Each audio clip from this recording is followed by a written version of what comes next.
আসসালামু আলাইকুম প্রিয় দর্শক, আশা করি সকলেই ভালো আছেন। আজকে আমরা কথা বলবো এমন একটি প্রাকৃতিক উপাদান নিয়ে যা আমাদের ঘরে প্রায়ই ব্যবহার হয়, কিন্তু এর গুণাগুণের কথা অনেকেই জানি না। এটি হলো কাঁচা হলুদ। কাঁচা হলুদ শুধু রান্নার মশলা নয়, এটি একটি ভেষজ ওষুধও।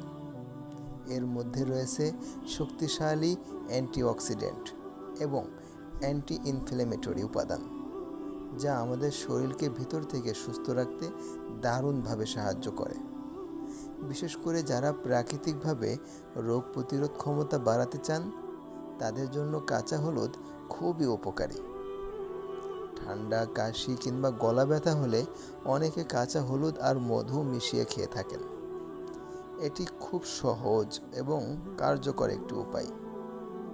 আবার কেউ কেউ দুধের সঙ্গে কাঁচা হলুদ মিশিয়ে খান, যেটা হলদি দুধ বা গোল্ডেন মিল্ক নামেও পরিচিত।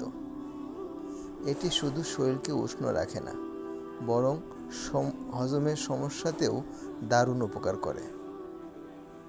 তবে এটা আমরা অনেকেই রান্নাঘরেই সীমাবদ্ধ রেখে থাকি। এটা আমরা রান্নাঘরে সীমাবদ্ধ না রেখে এর পূর্ণ উপকার পেতে আমরা এই হলুদকে বিভিন্নভাবে ব্যবহার করতে পারি। আপনারা আরও সুন্দর সুন্দর ভিডিও পেতে চান, অবশ্যই আমাদের এই ভিডিওতে লাইক, কমেন্ট এবং শেয়ার করবেন।